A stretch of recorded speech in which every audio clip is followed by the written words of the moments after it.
Good evening, everyone. Welcome to the McEwan Hall. My name's John Oberlander. I'm a professor in informatics at the university and a member of the Gifford Lectureship Committee.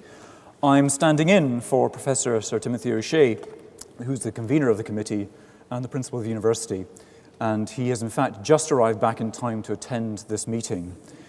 So it gives me great pleasure this evening to introduce Professor Steven Pinker to give his Gifford lecture on the better angels of our nature, a history of violence and humanity. Now, let me say a few words about Steven Pinker. A native of Montreal, he received his BA from McGill University in 1976 and his PhD in psychology from Harvard in 1979. After serving on the faculties of Harvard and Stanford for a year each, he moved to MIT in 1982, where he spent 21 years before returning to Harvard in 2003 as the Johnson Family Professor of Psychology. Professor Pinker is a cognitive scientist who's carried out research on language and its connections to cognition, social relationships, child development, neural information processing, human evolution, and theories of human nature. This work has won many prizes, including the Trulland Award from the National Academy of Sciences, the Henry Dale Prize from the Royal Institution of Great Britain, the George Miller Prize from the Cognitive Neuroscience Society, and the Early Career Award and McCandless Prize from the American Psychological Association. Professor Pinker has also written a number of accessible books which synthesize large bodies of knowledge in cognitive science, evolutionary psychology and biology, and behavioral genetics. They paint a comprehensive picture of how the mind works, how it evolved, and how we ought to bring these ideas to bear on theories of politics and morality. The books have been translated into several dozen languages for a worldwide audience. They include The Language Instinct, How the Mind Works, Words and Rules, The Blank Slate, The Stuff of Thought, and most recently, The Better Angels of Our Nature. These books have been shortlisted for the Pulitzer Prize, the Samuel Johnson Nonfiction Prize, and the Royal Society Science Book Prize. And they've won prizes from the Linguistic Society of America, the American Psychological Association, and the Foundation for the Future. Professor Pinker has also received 4 prizes for graduate and undergraduate teaching, including a Harvard College professorship, and has been named Humanist of the Year and listed amongst Prospect Magazine's World's Top 100 Public Intellectuals and Time's 100 Most Influential People in the World Today. He's chair of the usage panel of the American Heritage Dictionary and also writes frequently in the popular press, including the New York Times, Time, Prospect, Slate, and the New Republic. His most recent book is The Better Angels of Our Nature, Why Violence Has Declined, a challenging and rewarding read. The lecture this evening is being recorded, and the video will be available on the Gifford website shortly. It's also being streamed live for those unable to get to the McEwan Hall tonight. I now have great pleasure in handing you over to Professor Steven Pinker.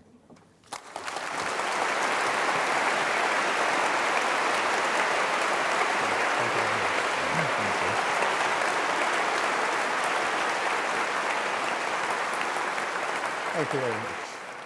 Thank you. Believe it or not, and I know most people do not, violence has been in decline for long stretches of time, and today we may be living in the most peaceful era in our species' existence. The decline of violence has not been steady, it has not brought rates of violence down to zero, and it is not guaranteed to continue. But I hope to persuade you that it is a persistent historical development, visible on scales from millennia to years, from wars and genocides to the treatment of children and animals. I'm going to walk you through 6 major historical declines of violence, try to identify their immediate causes, that is, particular historical events of the era, and then try to tie them together in terms of their ultimate causes, that is, general historical forces interacting with a constant human nature. The first decline of violence I call the Pacification Process. Until around 6,000 years ago, humans everywhere lived in anarchy without central government. What was life like in this state of nature? This is a question that thinkers have pondered literally for centuries. In 1651, Thomas Hobbes famously wrote that in a state of nature, the life of man is solitary, poor, nasty, brutish, and short. A century later, Jean-Jacques Rousseau countered that nothing can be more gentle than man in his primitive state. Now, neither of these men knew what they were talking about. They had no idea what life was like in a state of nature.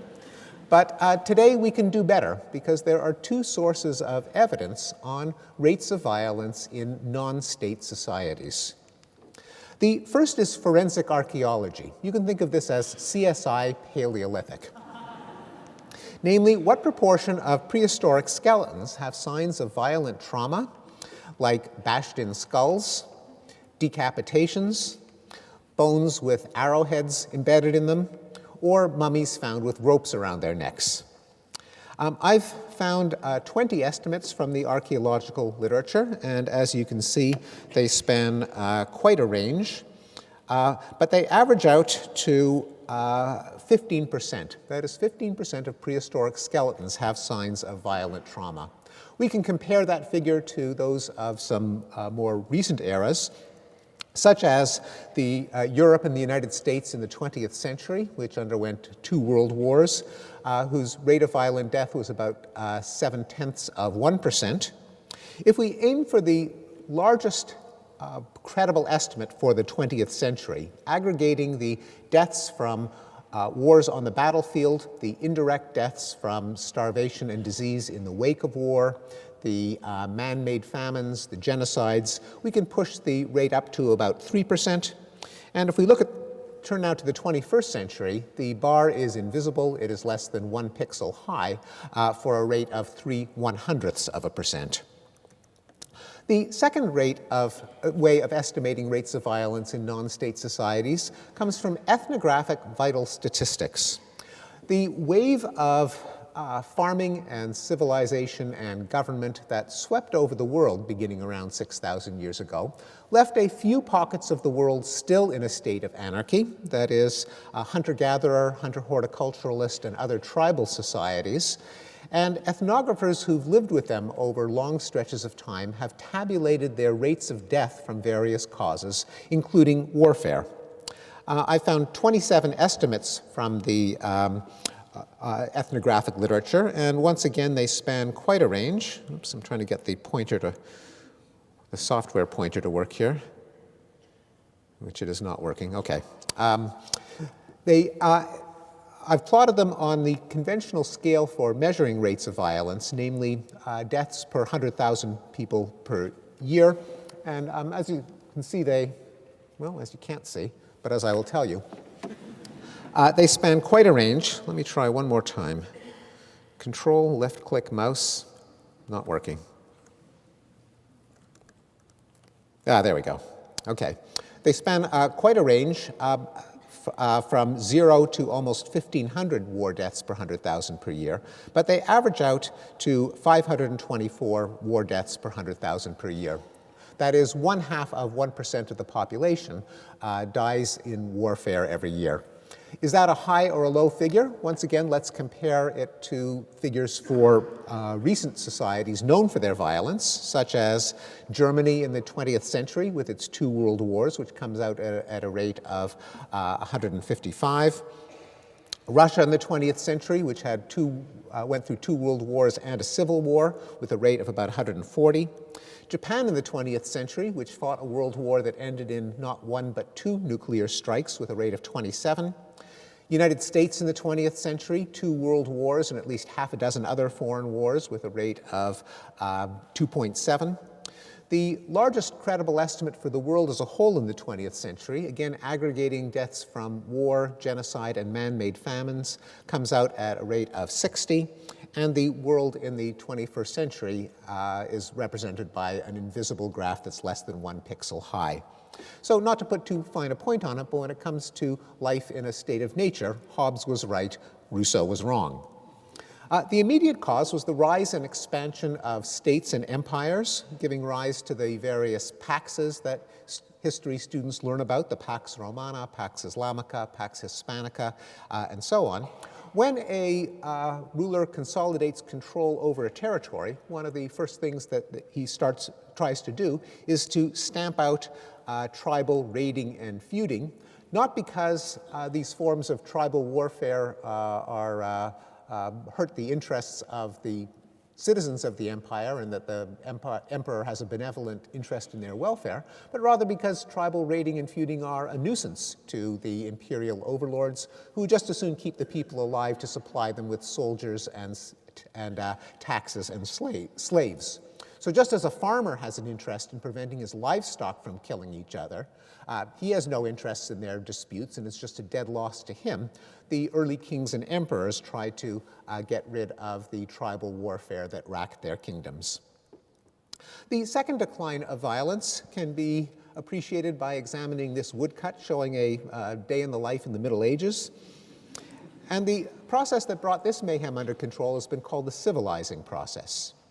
In many parts of Europe, most notably England, homicide statistics go back literally 800 years, and historical criminologists, such as Manuel Eisner at the University of Cambridge, have plotted them over time. I've reproduced one of his graphs here. It's plotted on a logarithmic scale that runs from a tenth of a homicide per 100,000 per year to 1 to 10 to 100. It runs from the year 1200 to the present. And as you can see, there's been a massive decline in the rate of homicide in England, so the contemporary Englishman has about 1/35 the chance of being murdered as his medieval ancestor. This is true not just in England, but in every area for which we have comparable data. This graph shows the results for Italy, Netherlands, Germany, and Switzerland, and Scandinavia. Here we have the average of those 5 regions, and for the sake of comparison, I've also plotted the 524 per 100,000 figure for non-state societies. This gap I've called the pacification process. This further decline, the civilizing process. I took the name from a classic book by the German sociologist Norbert Elias, who argued that in the transition from the Middle Ages to modernity, there was a consolidation of central states and kingdoms out of the feudal patchwork of baronies and principalities and duchies. With it, criminal justice was nationalized, and the constant feuding and brigandage and warlording of medieval knights gave way to the king's justice. Also, during this transition, there was a growing infrastructure of commerce. There were financial instruments like money and contracts that could be recognized within the borders of the newly consolidated states. And there were improvements to the physical infrastructure of commerce, such as better carts and roads and instruments of timekeeping.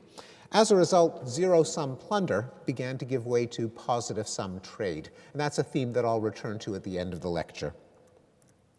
The third decline of violence can be appreciated when we recall some of the ways that the early kingdoms kept law and order within their boundaries. That is, brutal forms of torture and execution, including breaking on the wheel, burning at the stake, clawing with iron hooks, sawing in half, and impalement. But in a development that has been called the Humanitarian Revolution, country after country abolished these forms of grisly punishment in a wave of abolitions centered in the second half of the 18th century, including the famous prohibition of cruel and unusual punishment. Pardon me. Let's see if I can get the hang of this. Nope. One more time. The prohibition of cruel and unusual punishment in the Eighth Amendment of the American Constitution, borrowing a phrase from the English Bill of Rights almost a century before. Also abolished during this era was the profligate use of the death penalty for non-lethal crimes. In 18th century England, there were 222 capital offenses on the law books, including poaching, counterfeiting, robbing a rabbit warren, being in the company of gypsies, and strong evidence of malice in a child aged 7 to 14 years of age. By 1861, the number of capital crimes had been reduced to 4. Likewise, in 17th and 18th century America, the death penalty was used for theft, sodomy, bestiality, adultery, witchcraft, concealing birth, slave revolt, and counterfeiting. In fact, in the United States, in the 17th century, a majority of the executions were for crimes other than murder. More recently, the only executions that have taken place are for murder or conspiracy to commit murder. The death penalty itself, of course, has been abolished in every Western democracy but the United States. The red line on the graph shows the number of European countries that have capital punishment.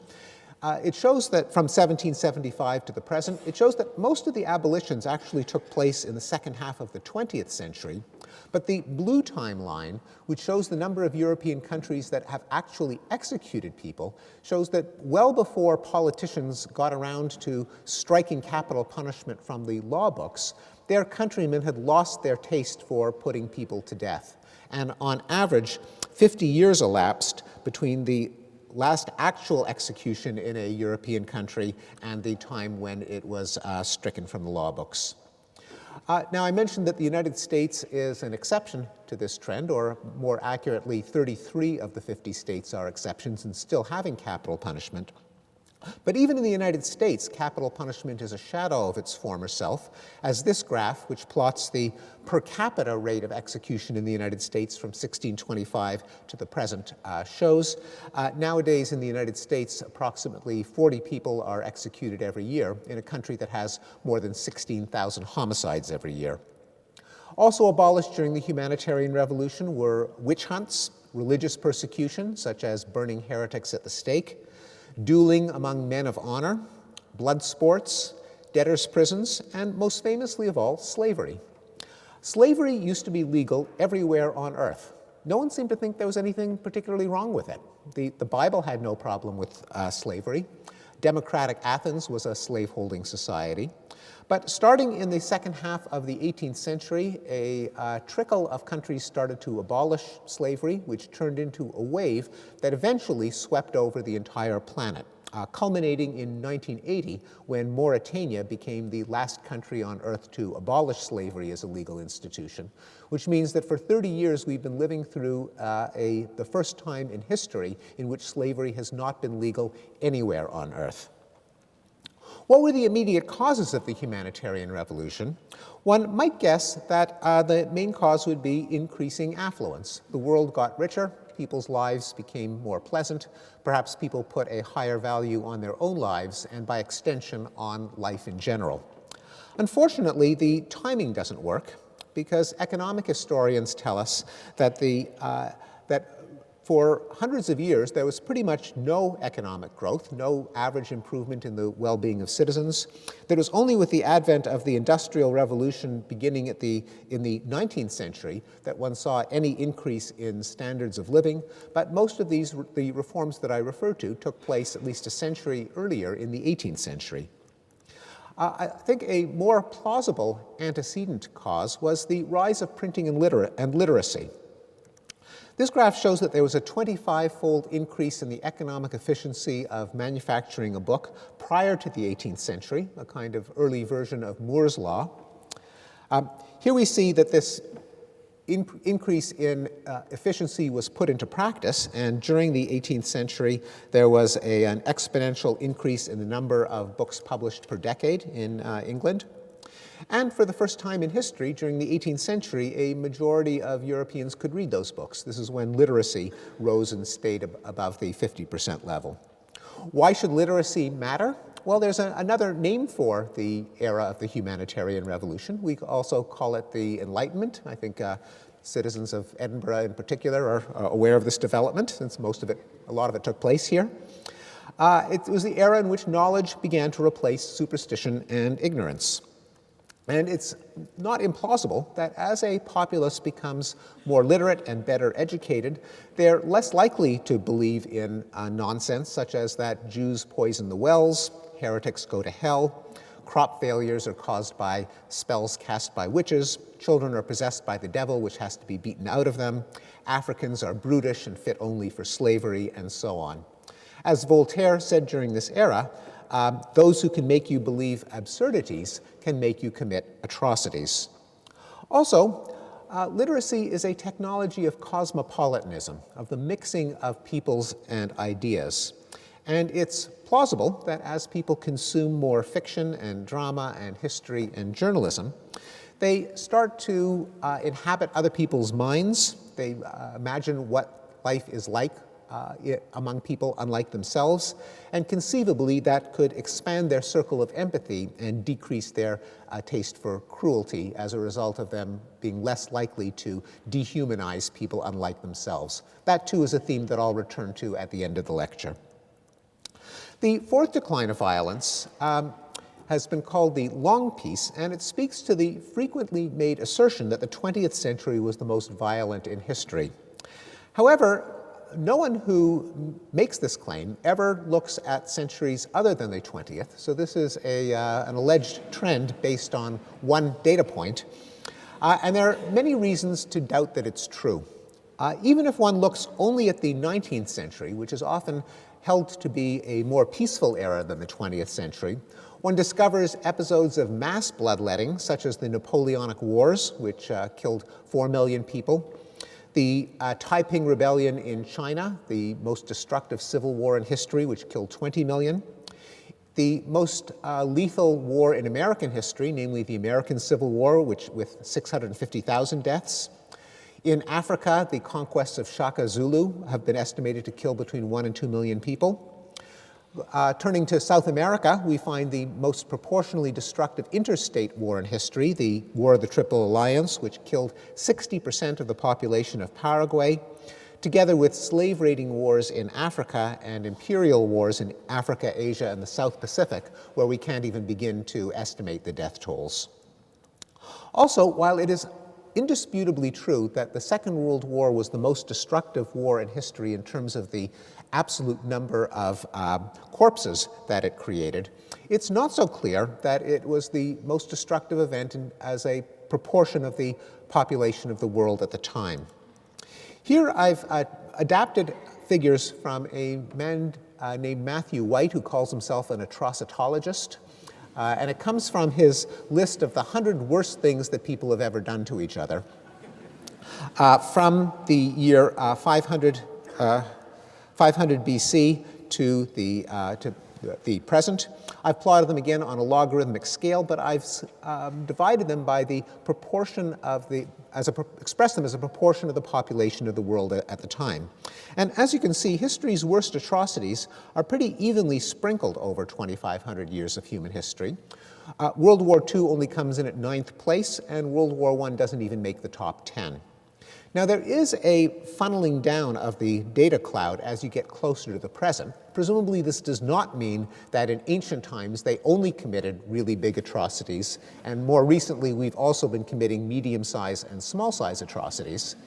But it's much more likely to be an artifact of the historical record, namely, the closer you get to the present, the more likely it is that a smaller atrocity would have been written down and become aware to us centuries later. I'm going to zoom in on the last half millennium of history and zoom in on a particular category of war called Great Power War, using a data set from Jack Levy.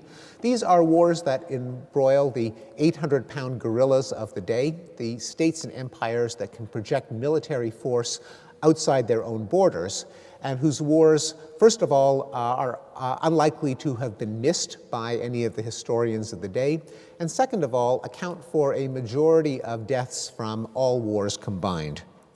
So here we have the proportion of years from 1500 to the present that the great powers fought each other in what we would today call world wars. And it shows that several hundred years ago, the great powers were pretty much always at war with each other. That's just what great powers did. They fought wars with other great powers. But more recently, they have hardly ever been at war with each other. This graph shows the duration of wars involving a great power on at least one side, and it shows that wars have gotten shorter. History used to have things like the 30 Years' War and the 80 Years' War. The 20th century had the Six-Day War. This graph shows that over the last 500 years, the great powers have been fighting wars less often. They've been picking fights that started a war less and less frequently. There was, however, one trend that went in the opposite direction through most of this period. That is the deadliness of wars involving a great power. Once a great power did start a war, how many people was it able to kill per country per year? And that went up for most of this period. Wars, even though they were less common and shorter, were more deadly, until the climax of World War II, after which even that curve does a U-turn. And for the last two-thirds of a century, we've been living through an era in which wars have become less frequent, shorter, and less deadly all at the same time. If you combine those three measures and simply aggregate number of deaths per year in wars involving a great power, you get a kind of a zigzaggy line, but one where the lowest point in 500 years was the last quarter of the 20th century, namely this figure over here. Well, we can zoom in on the last century, for which the data are richer still, and look at all wars, not just those involving a great power. And what we see is two unmistakable spikes of bloodshed centered around the two world wars. But since then, the line kind of falls to the floor and hugs the ground, showing that there has not been a recurrence, that World War II was something closer to a last gasp than a harbinger of things to come. This is the era that has been called the Long Peace, the fact that since 1946 there's been a historically unprecedented decline in interstate war, wars with a government on each side. In fact, the most interesting statistic from this period is 0. There were 0 wars between the two greatest powers of them all, the United States and the Soviet Union, contrary, by the way, to almost every expert prediction that World War III between them was inevitable. No nuclear weapon has been used since Nagasaki, again, contrary to all the predictions that we grew up with that thermonuclear world war and the end of civilization was inevitable. There have been no wars between any two great powers since the end of the Korean War in 1953. No wars between any two Western European countries since World War II, a fact that we almost take for granted nowadays. Like, who would ever expect, say, France and Germany to fight a war? But needless to say, this is a historically unusual state of affairs. Prior to 1945, Western European countries alone started 2 new wars a year for 600 years. As of 1945, that fell to 0. And there have been no wars between developed countries. The 40 countries with the highest GDPs have not fought a war since World War II. Again, we're apt to take that for granted. Of course, wars are things that take place among poor, nasty countries in undeveloped parts of the world. But this is a historically new phenomenon. It used to be the richest, most developed countries that were constantly at each other's throats. And because they were rich, they could afford big destructive armies and do a lot of damage. Well, what about genocide? It's sometimes said that more people in the 20th century died from genocide than from war. And in fact, one often reads that the 20th century was the age of genocide. However, historians of genocide unanimously deny this claim. I will just give you an example of one of these histories from Frank Chalk and Kurt Jonassen, whose first paragraph in the book begins as follows. Genocide has been practiced in all regions of the world and during all periods in history. We know that in ancient times, empires have disappeared and that cities were destroyed, but we do not know what happened to the bulk of the populations involved in these events. Their fate was simply too unimportant. When they were mentioned at all, they were usually lumped together with the herds of oxen, sheep, and other livestock. Looking at the available evidence from antiquity, one might develop a hypothesis that most wars at that time were genocidal in character. What do they have in mind? Well, if you take the Bible seriously, there is a genocide every few pages, the Amalekites, Amorites, Canaanites, Hivites, and so on. Most of those were probably fictitious in their details, although they recorded a common practice. More historically accurate was the massacre in Melos by the Athenians, in Carthage by the Romans, the Mongol invasions, the Crusades, the European wars of religion, and many events in the colonization of the Americas, Africa, and Australia. Well, what was the more recent trajectory of genocide in the century for which we have better data, namely the 20th century? Well, here's and is it true, as one often reads, that the recent genocides in Bosnia and Rwanda mean that nothing has changed, that the world has learned no lessons from the Holocaust? Well, that is most definitely not true. It's hard to say that there's anything positive about this graph that shows the number of people killed in genocides per year. It does show that there was a peak in the 1940s with the Holocaust and the Soviet and Japanese genocides, but the trajectory since then has been bumpily downward, even with the bumps corresponding to the Rwanda and Bosnian genocides. Well, what about the rest of the world? In a process called the New Peace, the long peace seems to be spreading to the rest of the globe. As I mentioned, since 1946, there have been fewer interstate wars, country against country. There have, though, to be sure, has been an increase in the number of civil wars, as newly independent states with inept governments defended themselves against insurgent movements, with both sides armed, financed, and egged on by the Cold War superpowers. But after the Cold War, the number of civil wars declined too. Let me just show you these trends graphically in a stacked layer graph. This is a graph where the thickness of each wedge corresponds to the, in this case, to the number of wars in each of 4 categories. The height of the entire stack gives the total of wars of all categories combined. Here we see the number of colonial wars, which dwindled to 0 as European empires gave up their overseas colonies. Here we have the number of interstate wars, country against country, which, as I have mentioned, has been dwindling over the years.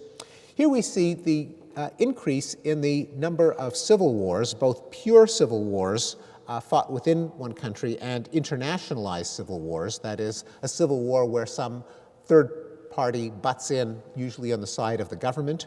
And it shows that in the 1970s, there was a big increase in the number of civil wars, but which was then followed by a substantial decrease since 1990. The question is, which wars kill more people, the old-fashioned interstate wars or the more recent civil wars? And this graph gives us the answer. Here we have the rate of death from interstate wars, country against country, for each decade from the 1950s to the 2000s, and it shows that, as I've mentioned before, fewer and fewer people are killed in wars between states. Here we have the rate of death in internationalized civil wars and internal civil wars, which show that even though there was an increase in the 1970s and 1980s, it came nowhere near meeting the rate of death from wars of one country against another country. If we now combine these two figures, how many wars were there, how many people were killed per war year, we get the following picture. Again, a stacked layer graph. Here we have the rate of death from colonial wars, from interstate wars, with spikes corresponding to the era of the Korean War, the Vietnam War, and the Iran-Iraq War. Here we have the rate of death from civil wars and from internationalized civil wars. If you look at the entire stack, it follows a spiky and bumpy, but unmistakably downward trajectory. And here we are in the 21st century, even with the various wars that continue to smolder, the total rate of death is a fraction of what it was in earlier decades. What were the immediate causes of the long peace and the new peace? Well, credit has to go to Immanuel Kant, who in his essay Perpetual Peace, more than 200 years ago, tossed out 3 hypotheses that all have fared pretty well. Kant argued that democracy, trade, and an international community would all disincentivize leaders from dragging their countries into war. More recently, the political scientists Bruce Russett and John O'Neill have tested Kant's hypotheses quantitatively in a large data set of militarized disputes and argue that he got it right 3 out of 3 times. That all 3 of these factors increased in the second half of the 20th century, and all of them are statistical predictors of peace farther down the line, holding constant every other variable you could think of. Finally, the 6th decline of violence I call the rights revolutions. This involves the targeting of violence directed against vulnerable sectors of the population, such as African Americans and other racial minorities, women, children, homosexuals, and animals. The first of these, the Civil Rights Revolution, brought an end to the American practice of lynching in the late 19th century, 150 African Americans were lynched every year. That's 3 a week. By the 1950s, that had fallen to 0. The closest equivalent, hate crime murders of blacks, were never very plentiful in the first place, taking place at a rate of about 5 per year when statistics were first kept, but that has fallen to about 1 per year. Non-lethal hate crimes against blacks in the United States, such as intimidation and assault, have been in decline. And the kind of racist attitudes that licensed violent attacks on African Americans have been in decline. This graph shows the results of 2 questions on opinion polls that have been asked at various times over the decades since 1940. Do you believe, these are asked of white Americans, do you believe that black and white students should go to separate schools? And if a black family moved in next door, would you move out? The rates have fallen into the single digits, which is the range of crank opinion, and the questions are no longer even included on modern opinion surveys. This probably is not just an American phenomenon, but a worldwide one, and here's just one index of that. The red line shows since 1950 the number of countries that have laws on their books that discriminate against their ethnic minorities, and as you can see, that has been in decline. The blue line shows the number of countries with policies of affirmative action or remedial discrimination on their books, that is, laws that are designed to give a leg up to previously oppressed or discriminated minorities. And the crossing of the curves shows that recently more countries have laws that try to favor their repressed minorities than that discriminate against them. The women's rights revolution has brought about an 80% decrease in the rate of rape since its peak in the 1970s. These are American statistics, but a similar thing has happened in Britain. An equally dramatic decline in rates of domestic violence. Strong declines in the most extreme and most quantifiable form of domestic violence of all, namely uxoricide, the murder of female partners, and mariticide, the murder of male domestic partners. In fact, as you can see, the decline has been even more dramatic for male victims than for female victims. The women's movement has been very, very good for husbands. The children's rights revolution has seen a decline in the use of corporal punishment. In many parts of Europe, corporal punishment is, that is the beating of or whipping of children in schools, is considered a human rights violation and is abolished altogether. The United States, here as elsewhere, is a bit of a laggard in this trend, but even in the United States, the number of states that allow their schools to paddle or strap students has been in steady decline. Approval of spanking or smacking by parents has been in decline in every country in which it's been measured. Again, in many parts of Europe, it is outlawed altogether. Rates of child abuse, both physical and sexual, have been in decline since statistics were first kept. And rates of violence in school, such as fighting and bullying, have been in decline. The gay rights revolution has seen an increase in the number of states that have decriminalized homosexuality, both nation states worldwide and American states, which now stands at 100%. Anti-gay attitudes have been in steady decline, such as when asked whether they agree that homosexuality is morally wrong or that gay people should be denied equal rights. And hate crime of intimidation, gay bashing, has been in decline, at least in the United States. Finally, the animal rights revolution has seen a decline in hunting, an increase in vegetarianism, both in the UK and the US, and a dramatic decrease in the number of motion pictures in which animals were harmed. Well, this then raises the question, why has violence declined on so many scales of time and magnitude? One possibility is that human nature itself has changed and that somehow our inclinations toward violence have literally been bred out of us. Well, I think this is unlikely for a number of reasons. One of them is that we still observe violence in our children. The most violent stage of life is 2, during which almost half of toddlers kick, bite, and hit. And play fighting in boys is one of the most robust cross-cultural universals. Grown-up boys and some grown-up girls continue to take enormous pleasure in witnessing vicarious violence, such as murder mysteries, Greek tragedies, Shakespearean dramas, video games, hockey, and movies starring a certain ex-governor of California. And then there are homicidal fantasies. Have you ever fantasized about killing someone? Don't raise your hands. Believe it or not, social psychologists have asked this question in samples of college students, a markedly nonviolent population, and have found that about 15% of women and a third of men frequently fantasize about killing people, and about 60% of women and 3/4 of men at least occasionally fantasize about killing people. What do these numbers say about human nature? They tell us that 25% of men are liars. A more likely possibility is that human nature is, and always has been, complex, and it has always comprised inclinations toward violence and inclinations that counteract them, what Abraham Lincoln called the better angels of our nature, and that what's changed over history is that circumstances have increasingly favored our peaceable inclinations, the peaceful side of human nature. What are the motives for violence? I don't think there is any such thing as an aggressive instinct. I think there are distinct reasons that people harm one another. One of them is just sheer practical exploitation, the elimination of a human being who happens to be an obstacle on the path to something that you want, resulting in rape, plunder, conquest, and killing rivals.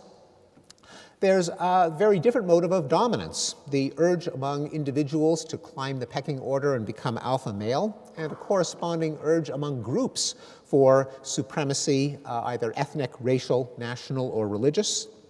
There's revenge or moralistic violence, the conviction that if someone commits some harm, then they ought to be punished with violence, resulting in vendettas, rough justice, and cruel punishments.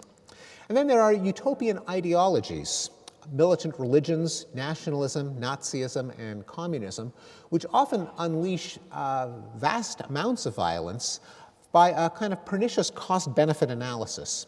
If you have a shared belief system that holds out the prospect of a utopia, a world that will be infinitely good forever, well, if the ends are infinitely good, then the means can be as violent as you want, and you're always doing more harm than good in the long run, which is infinite. And if, let's say, you announce your vision of heaven on earth, and there are some people who just don't buy it, they just don't get with the program. They're the only thing standing in the way of a world that will be infinitely good forever. Well, how dangerous are they, according to this belief system? Well, they are infinitely dangerous, and they deserve any amount of violence. As in the old communist saying, you can't make an omelet without breaking eggs, ignoring the fact that human beings are not eggs, and resulting in, paradoxically, the recurring finding that the worst outbreaks of violence in human history have often been motivated by idealistic, moralistic belief systems. Well, that all sounds pretty depressing. What does our brain give us on the other side to counteract these impulses? There's self-control, the ability to anticipate the consequences of behavior and inhibit violent impulses, which we have reason to believe is one of the functions of the prefrontal cortex. There's the capacity for empathy, the ability to feel others' pain. There's the moral sense, particularly a set of norms and taboos governing fairness. And there's reason, cognitive processes that allow us to engage in objective, detached analysis and problem solving. Then the last question then is, how do we bring the history back together with the psychology? What has changed over the course of history that increasingly brings out our better angels and stays our hands before they can commit acts of bloodshed? One possibility is that Hobbes got it right when he called for a Leviathan, a state and judicial system with a monopoly on the legitimate use of force, which can lower rates of violence, first of all, by neutralizing the incentive for exploitative attack, by imposing penalties on aggressors that cancel out their anticipated gain. Well, that can calm everyone down, because not only are you disincentivized from committing acts of violence, but you know that your neighbors and enemies are also. So that reduces the temptation to engage in a preemptive attack, to do it to them before they do it to you. It reduces the need to prove your mettle by adopting a belligerent macho stance to prove that you're capable of withstanding an attack. And of course, it reduces the need for vengeance after the fact if you outsource your revenge to a disinterested third party. That has the additional advantage of circumventing the self-serving biases that social psychologists have shown that humans are prone to. That is, in any dispute, both sides predictably believe that their own acts of aggression are justified retaliation after the fact, whereas the other guy's acts of aggression are naked attacks out of the blue. When you have both sides deluded by these self-serving biases, you can have endless cycles of vendetta and feuding, which a disinterested third party can nip in the bud. Some historical evidence comes from the pacifying and civilizing effects of states that I have mentioned throughout the talk, and the fact that you can watch this movie in reverse when government breaks down and areas revert to a state of anarchy, and they are almost always accompanied by increases in the rates of violence, such as the American Wild West, where if any of you watch the old cowboy movies, you're familiar with the cliche, the nearest sheriff is 90 miles away, so you have to defend yourself with your six-shooter. Failed states, collapsed empires, and contraband economies, areas in which goods such as drugs or minerals are traded illegally by mafias and street gangs and warlords who can't avail themselves of the dispute apparatus of the state. If you're a crack dealer and you feel you've been cheated in a deal, you can't press a lawsuit.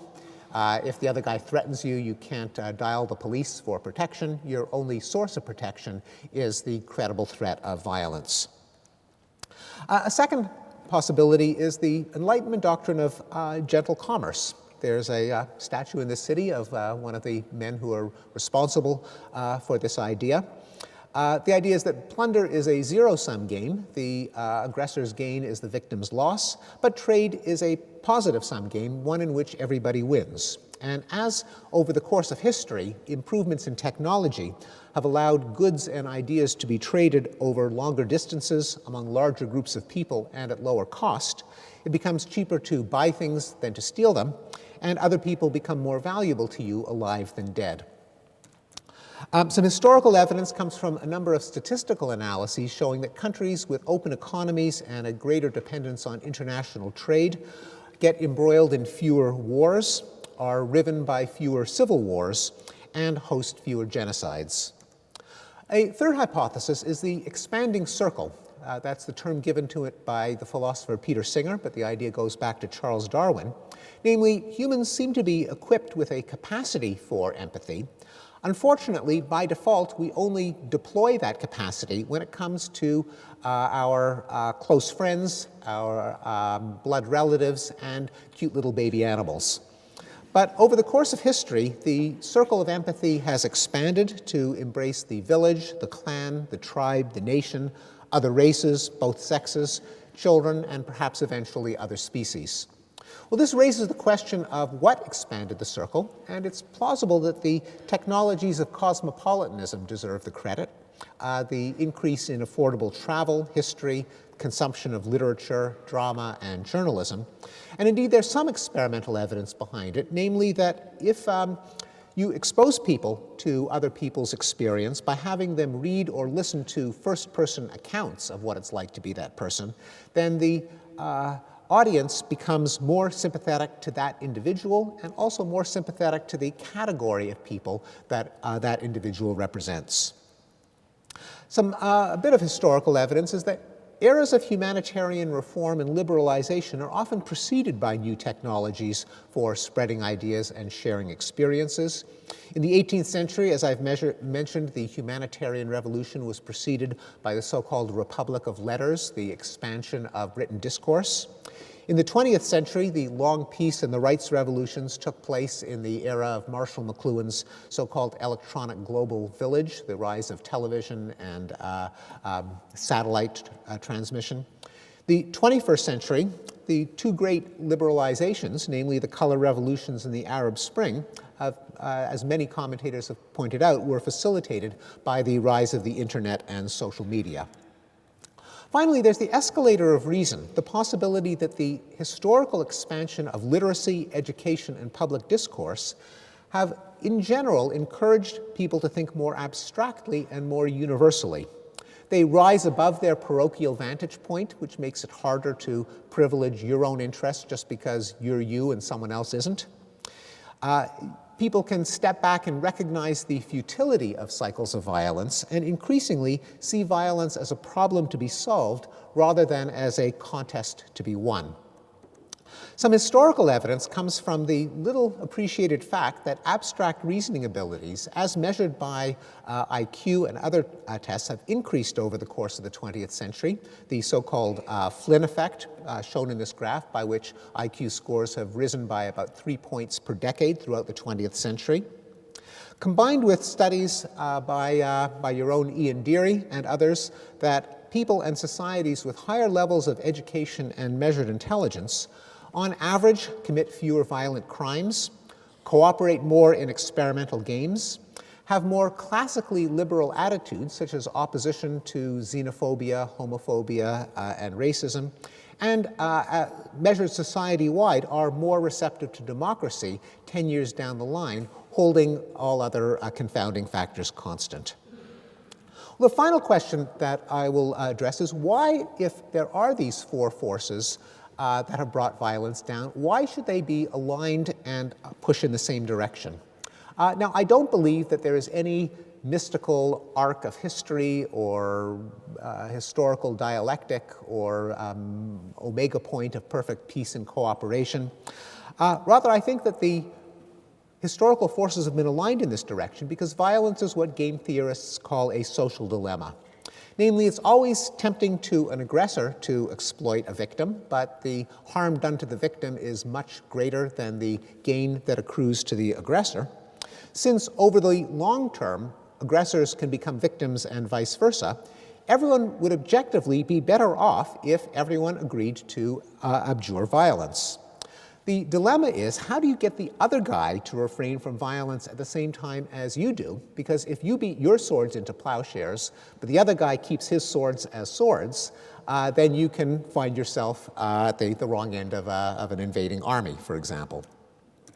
It's not implausible to think that over the course of history, human experience and human ingenuity have gradually chipped away at this problem, just like we have gradually chipped away at other scourges of the human condition, like pestilence and hunger. And what the four pacifying forces have in common is that all of them increase the material, the emotional, or the cognitive incentives of all parties to avoid violence simultaneously. Well, regardless of what the best explanation of the decline of violence turns out to be, I think that its implications are profound. For one thing, it calls for a reorientation of our efforts toward violence reduction from a moralistic mindset to an empirical mindset. That is, instead of just lamenting why is there war, perhaps a better question is, why is there peace? Not just what are we doing wrong, but what have we been doing right? Because we have been doing something right, and it seems to me to be quite important to try to figure out what exactly it is. Also, the decline of violence calls for a reassessment of modernity, of the centuries-long trend that has eroded family and tribe and tradition and religion, and given way to individual rights and cosmopolitanism and reason and science. Now, everyone has to acknowledge that modernity has brought us many gifts: longer and healthier lives, less ignorance and superstition, richer experiences. But there's always been a current of nostalgia and romanticism that has used violence to question the price. Is it worth it if we have to live in the shadow of terrorism, genocide, world wars, and nuclear weapons? However, if despite impressions, the long-term trend, though halting and incomplete, is that violence of all kinds is decreasing, I think that that calls for a rehabilitation of the ideals of modernity and progress. And it's a cause for gratitude for the institutions of civilization and enlightenment that have made it possible. Thank you very much.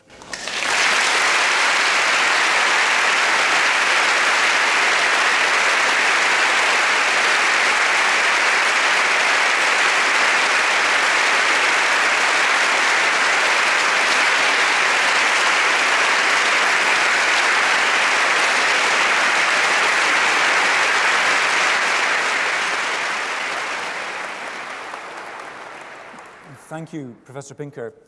To be sure, not everyone here will agree on the details of the proposed explanations of phenomena, but we've had a spellbinding case, I think, portraying the decline in violence across historic times and the need to explain that decline.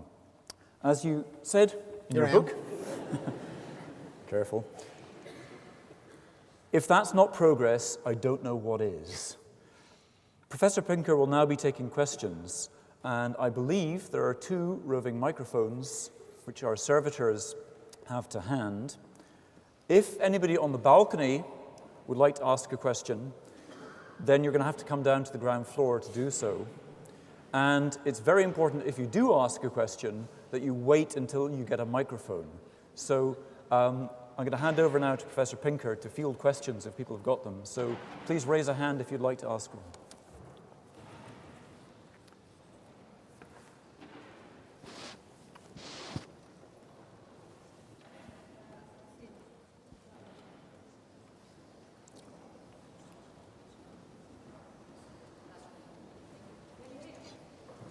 I can hear. I don't think anyone else can. Something happened. Oops, keep going.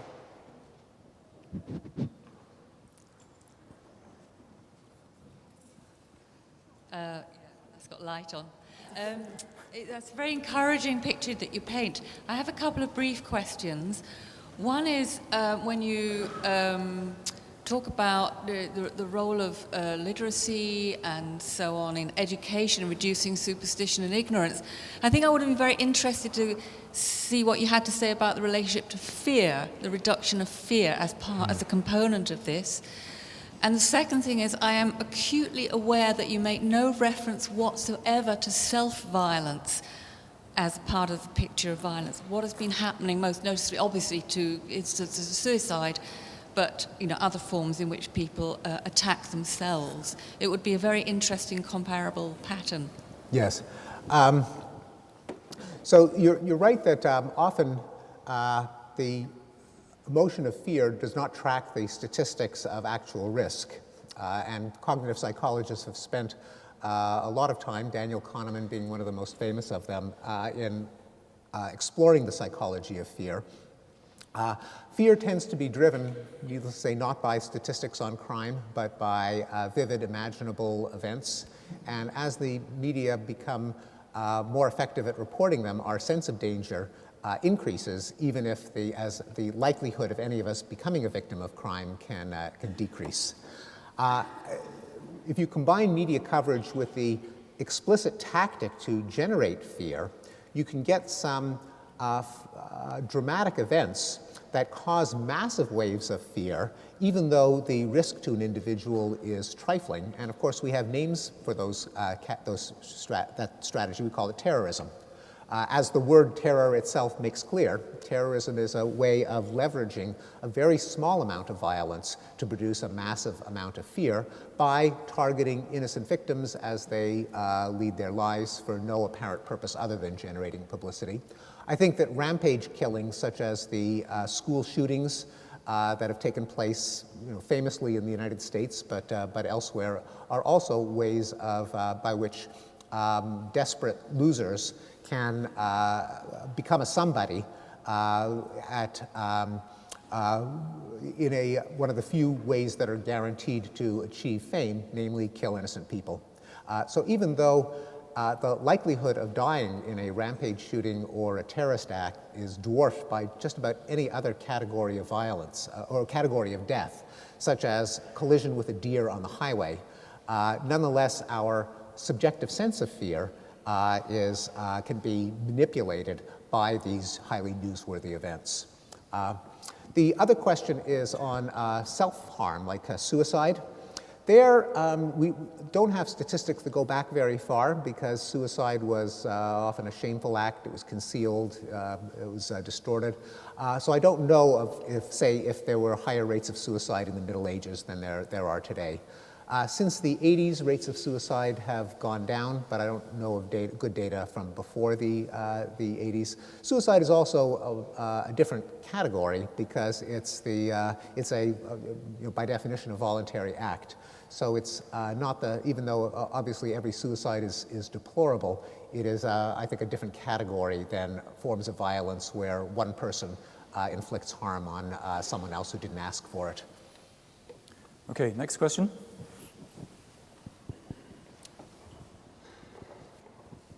Thank you. Over the last half century or so, anthropologists have spent a lot of time studying stateless societies, both in the modern period and in the past. And they've come to the conclusion that many, if not most of these societies have informal sets of norms and rituals that actually do a fairly good job of limiting violence within these societies, whether it's Africa in the early part of the 20th century or Viking Age Iceland, so that they were not necessarily anarchic. If this is true, does it at all affect or make less likely the argument that a strong centralized state is required to limit internal violence? Yeah, I agree with the first part of the first observation, namely that pretty much all societies have forms of conflict resolution, particularly within their own societies. But what's not so clear is how effective they are if you count bodies or other forms of harm. And one can be misled if one doesn't actually tot up the number of bodies, because in a small society, a small number of deaths can translate to a massive rate of violence if projected to a much larger society. Together with the fact that those forms of conflict resolution within a village, for example, don't do you any good in conflicts between villages or between tribes.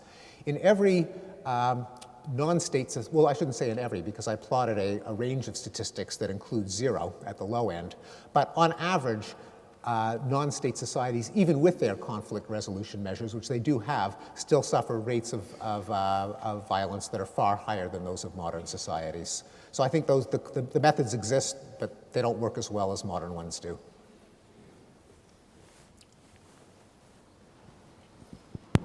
Is that working? It's a hypothetical question. In a world of decreasing resources, if the resource scarcity was really start to bite, and half of Bangladesh is underwater, 200 million people need relocating, but they can't relocate to the coastal areas of the modern world because that's underwater too. Do you think those problems might be addressed in a globally cooperative, even-handed and fair-minded manner, or is violence, anarchy and mayhem likely to result as it has in previous centuries? Yeah. Well, I mean, the answer is no one knows, but I don't think it is inevitable that there will be resource shortages that will lead to large-scale violence, although, of course, no sane person could rule that out. One thing, it's not so clear that there are going to be resource shortages that for reasons that are well known among economists. As resources get scarcer, they become more expensive, people conserve, they find substitutes, and at least theoretically, there's no reason there should be any foreseeable resource shortages, even with water, where in theory you could have desalination fed by renewable energy that, at least on paper, could suffice to alleviate resource shortages. Also, the other thing that's not clear is whether resource shortages lead to organized violence. There are actually very few recent wars that are, especially big ones, that can really be tied to contests over dwindling physical resources. Most big wars are not. They're fought over fear and revenge and ideology and glory and all kinds of other intangible factors. And there are cases where there's quite a bit of human misery that due to droughts that don't lead to wars. I mean, just take one famous example, during the Depression in the United States, the Great American Dust Bowl, the massive drought led to a lot of misery, but there was no American Civil War. And when there was an American Civil War, it wasn't over resource shortages, over something completely different.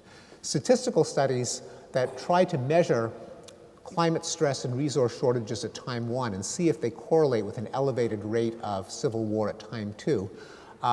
Different studies go in different directions, but I think most of them show a very tenuous connection, if any. Now, this is not most definitely a reason to be complacent about climate change, climate stress, or resource shortages where they exist, because they will undoubtedly cause a great deal of human suffering. Whether that suffering will take the form of army against army is not automatic. So maybe, but not necessarily. Okay, thank you. On this side?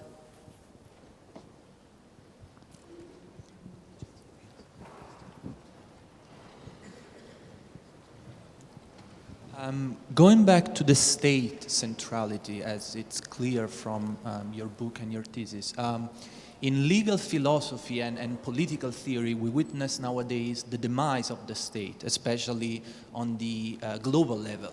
We see that the states are losing their centrality when it comes to be the lawmakers and so forth, whereas, for instance, private powers or other kinds of institutions are taking up that role. Some people say we need some sort of globalized order instead, so I'm thinking about the UN model, of course, like perhaps slightly modified. Some people say they argue we don't need such globalized order, we are rather going towards a horizontal model in which, interstate conflicts and dynamics can be put together. Do you have any specific take on that? Do you think we are going towards globalized order, or is there anything? Yeah. When it comes to individual crime, then there has not been any decline in the state. I mean, if your house gets broken into, you don't call up Brussels and the European Union. You still call the local police. So at that level, I think the state is not giving way. But you're right that certainly the traditional nation state as an autonomous entity that pursues its own interests in an anarchic community of other nation states also pursuing their own interests has been in decline. I think there, or at least has been given way to a parallel structure of intergovernmental organizations and superordinate bodies like the European Union, the UN, and various treaty and regulation organizations. That has increased. There is reason to think that that does decrease the likelihood of armed conflict. I suspect that it will increase. There are many holdouts like the United States and Russia and China, but smaller countries increasingly have been ceding some amount of sovereignty to international treaties and international organizations. In general, I think this is likely to increase, and in general, I think this is a good thing for peace. Again, but as a separate issue from crime and individual violence. Okay, I think we have time for perhaps two more questions, so penultimate. As I can see that most of the violence you've listed has decreased. And I was surprised to find that the school abuse is still a little bit high population. And I was wondering why is that, and besides, as it has decreased a little. I'm sorry, I didn't hear the substance of the question. The first is why is the school abuse rate is still a little relative high? Why do I use? I'm sorry. So you're saying school abuse? Oh, school abuse? Yes. You mean what has caused the decline? Because the decline is not really very obvious. And the other one is, are we doing something to reduce this school abuse rate in the world or in the US? So is the question, what has been the driver of the decline in violence in schools? Yes, I think it's, partly it's the expanding circle extending to children, that none of us would tolerate being manhandled or abused or slapped at work as adults, but it used to be okay for kids to undergo it. It was just considered part of childhood. And no one really questioned whether what it's like to be a child who's a victim of petty crime or abuse or bullying. With the expansion, I think, of empathy to include other more and more sentient creatures, we put ourselves in the shoes of children and we say, hey, if we don't tolerate it, why should it be okay for kids?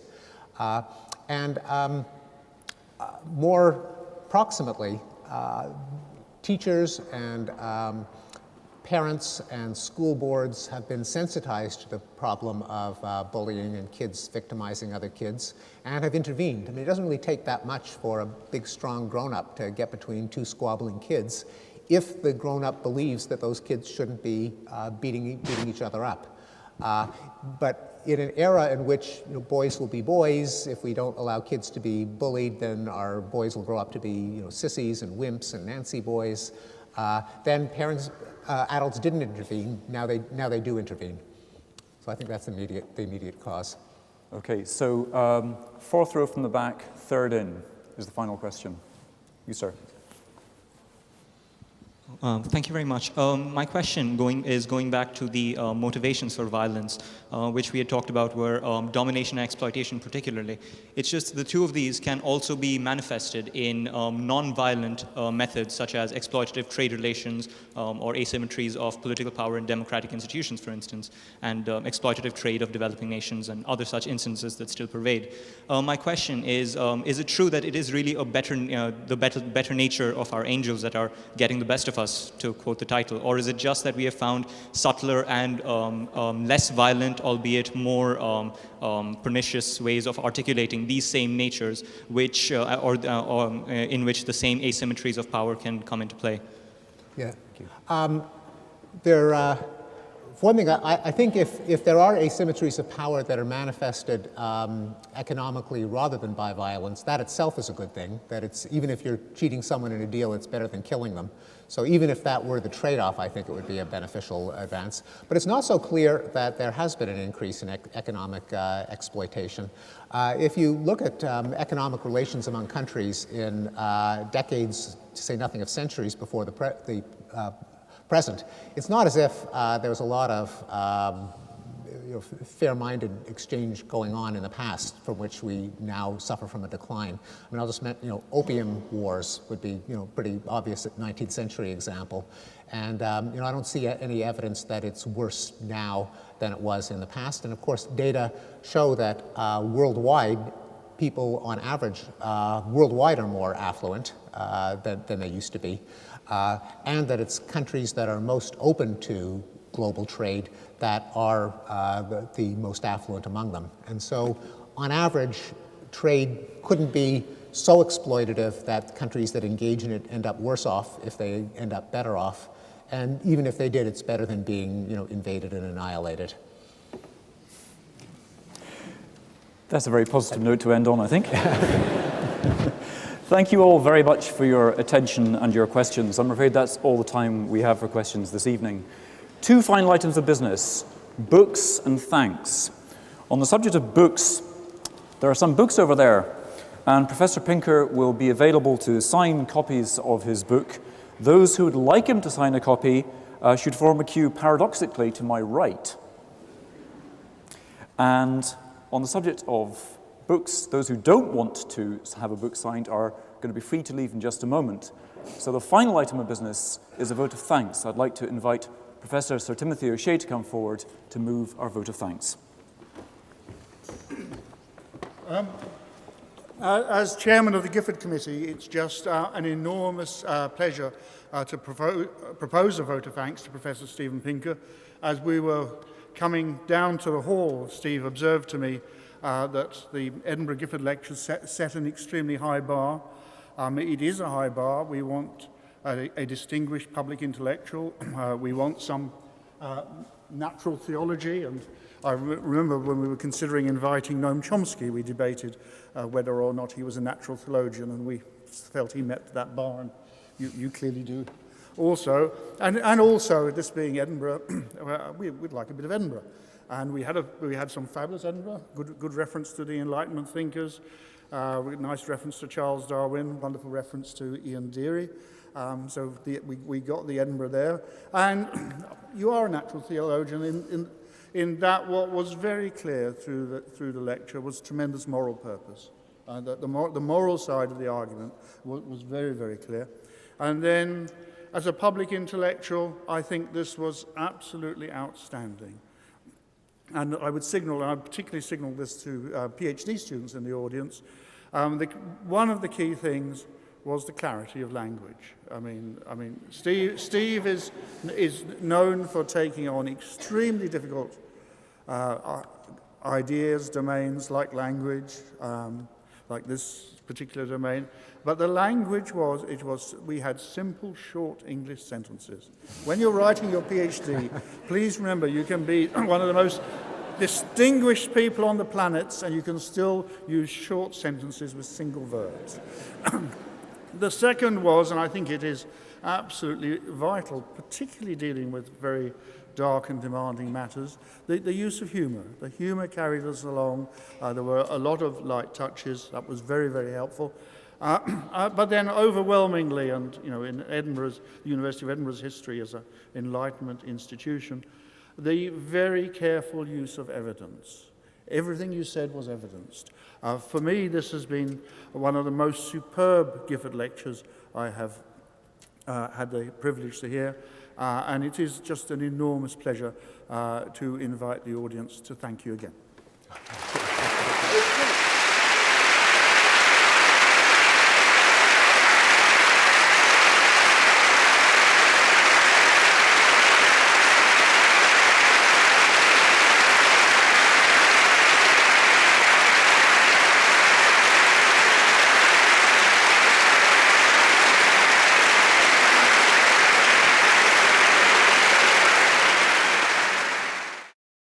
This production is brought to you by the University of Edinburgh.